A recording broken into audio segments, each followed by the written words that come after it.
ये है जेफ जो अपनी वाइफ का मर्डर करके अपने दोनों बच्चों को साथ लेके जाता है। रास्ते में स्नोफॉल के कारण कार स्किड हो जाता है और पहाड़ से नीचे गिर जाता है। ये तीनों इस एक्सीडेंट में बच जाते हैं। जेफ अपने बच्चों के साथ आगे बढ़ता है और इन्हें जंगल में एक घर दिखाई देता है जहाँ कोई नहीं होता। बड़ी बेटी का नाम विक्टोरिया है। उसे घर में किसी के होने का एहसास होता है, पर जेफ बच्चों के साथ इस घर के अंदर जाता है। जेफ की मैरिड लाइफ डिस्टर्ब होती है, जिस कारण जेफ ने अपनी वाइफ की जान ले ली और अब ये इन दोनों बच्चों की जान भी लेने जाता है। तभी अंधेरे से एक साया आती है और इन बच्चों को बचा लेती है। अब ये छोटी बच्चियां जंगल के अंदर इस घर में है, जिन्हें पता भी नहीं कि इनके साथ क्या होने वाला था और अब क्या होगा। जेफ का एक भाई होता है लूकस, जो इन बच्चियों को काफ़ी समय से खोज रहा है और एक दिन इन खोजी दल को जेफ की एक्सीडेंटल कार मिलती है और खोजने पर यह घर दिखाई देता है। ये दोनों घर के अंदर जाते हैं जहां ये दो बच्चियां बिल्कुल जंगली बन चुकी होती है इतने सालों में। ल्यूकस और उसकी गर्लफ्रेंड एनी इन बच्चों को मिलने रिहैब सेंटर में जाती है। विक्टोरिया अंकल लूकस को देखकर डैड बुलाती है। दरअसल लूकस और जेफ दोनों ट्विंस होते हैं। डॉक्टर को ऑब्जर्वेशन के दौरान पता चलता है कि कोई ममा इनके साथ है, जिसकी स्टोरी विक्टोरिया बताती है। बच्चे अंकल ल्यूकस के साथ रहने लगते हैं और डॉक्टर विक्टोरिया के बताए मामा की स्टोरी पर इन्वेस्टिगेशन करते हैं और डॉक्टर को कुछ पता चलता है। लूकस और एनी अपने कमरे में होते हैं।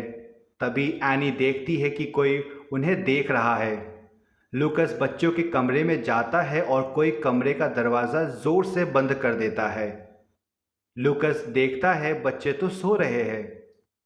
लूकस को दीवार पे कुछ अजीब सा दिखाई देता है, जहां से बटरफ्लाई जैसा कुछ निकल रहा होता है। लूकस और पास से देखने जाता है और तभी एक हाथ बाहर आता है और लूकस को नीचे गिरा देता है। नीचे गिरने से लूकस अनकॉन्शियस हो जाता है, जिसके कारण उसे हॉस्पिटल में एडमिट करना पड़ता है। एनी रात को इन बच्चों के साथ रहती है और उसे बच्चों के साथ किसी और की भी आवाज़ सुनाई देती है। एनी अगले दिन डॉक्टर को ये बात बताती है। डॉक्टर अपना इन्वेस्टिगेशन में आगे बढ़ता है और उसे यह बॉक्स दिया जाता है जो कि इस केस से जुड़ा हुआ था। लूकस के सपने में उसका भाई जेफ आता है और लूकस को उसकी बच्चियों को बचाने को कहता है। उसके बाद लूकस को होश आ जाता है। एनी देखती है कि विक्टोरिया रो रही है। पूछने पर विक्टोरिया कहती है कि वो उन्हें इतना प्यार ना करे, मामा को जलन होती है।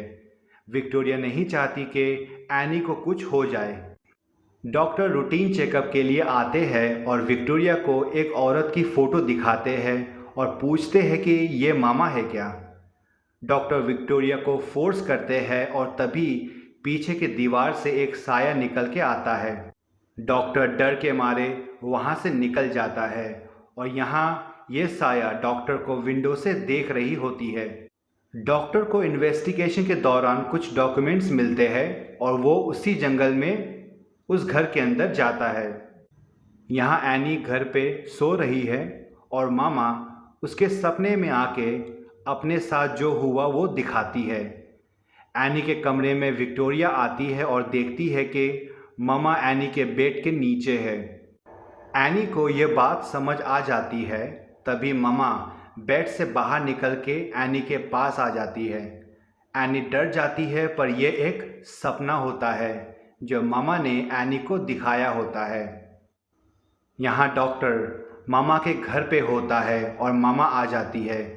डॉक्टर मामा के बारे में सब जान चुका होता है और मामा उसकी जान ले लेती है। अगले दिन सुबह एनी बच्चों के कमरे में आती है। पहले तो वो डर जाती है, फिर उसे लगता है कि लिली काउच के पीछे बैठी है। विक्टोरिया नीचे से एनी को ब्रेकफास्ट के लिए बुलाती है और कहती है कि लिली को भूख लगी है। अब एनी सच में डरी हुई है और मामा क्लोसेट में छुप जाती है। एनी क्लोसेट चेक करने लगती है और तभी विक्टोरिया आ जाती है। एनी डॉक्टर को कॉल करती है पर उसका कॉल नहीं लगता और तभी डॉक्टर की फाइल एनी को मिलती है। अब एनी के पास मामा की धुंधली सी एक फ़ोटो है। एनी डॉक्टर से मिलने जाती है पर डॉक्टर मर चुका होता है और मौका पाके इस केस से रिलेटेड डॉक्यूमेंट चुरा लेती है। यहाँ ल्यूकस सपने में दिखी हुई जगह का स्केच बनाता है और तभी उसे अपने बैग में उसी जगह का मैप और एक रियल फ़ोटो मिलता है। एनी डॉक्टर के लैपटॉप में केस के एविडेंस देखती है और उसे ममा के बारे में और ज़्यादा पता चल जाता है। ममा की कहानी जान के एनी रोने लगती है। ममा इन बच्चों से मिलने आती है और अचानक से ममा उन्हें डराने लगती है।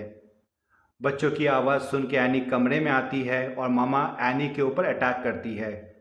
विक्टोरिया मामा को ऐसा करने को मना करती है। एनी को होश आता है और देखती है कि बच्चे घर पे नहीं है। एनी इस बॉक्स को लेके मामा के घर जाती है। रास्ते में ल्यूकस मिलता है और उसे सारी बातें एनी बताती है। दोनों घर पहुंचते हैं और देखते हैं कि मामा बच्चों को अपने साथ ले जा रही है। ल्यूकस लिली को रोकता है और मामा ल्यूकस को मारने लगती है। एनी मामा को असली नाम से बुलाती है और मामा रुक जाती है। एनी मामा को उसके मरे हुए बच्चे का कंकाल देती है। मामा भावुक हो जाती है और हमें मामा का इंसानी चेहरा दिखाई देता है। मामा को पता नहीं होता कि उसका बच्चा भी मर चुका होता है, इसीलिए विक्टोरिया और लिली को वो अपने बच्चे जैसा प्यार करती है। तभी लिली मामा को पुकारती है और मामा को लगता है कि उसे इन बच्चों से भी जुदा किया जा रहा है। मामा ल्यूकस और एनी को घायल कर देती है पर जान नहीं लेती। विक्टोरिया को पता है कि मामा उन दोनों को लेके ही जाएगी, इसीलिए वो एनी को समझाती है। एनी हार नहीं मानती और कोशिश करती है कि मामा को रोके। मामा भी एनी को रुकने का इशारा करती है। अब ये ज़िद उन दो औरतों की है जिन्होंने इन दोनों बच्चों को अपने बच्चे जैसा माना और प्यार किया। विक्टोरिया एनी के ममता के सामने हार जाती है और मामा का साथ जाने से मना कर देती है। लिली भी उसे मामा के साथ आने को कहती है पर विक्टोरिया नहीं मानती। मामा विक्टोरिया के डिसीजन का मान रखती है और लिली को अपने साथ ले जाती है और मूवी की कहानी यहीं ख़त्म होती है। वीडियो में बने रहने के लिए धन्यवाद। कहानी कैसी लगी आप कमेंट बॉक्स में बताइए और लाइक सब्सक्राइब करना ना भूलें। मिलते हैं अगली वीडियो में एक नई कहानी के साथ।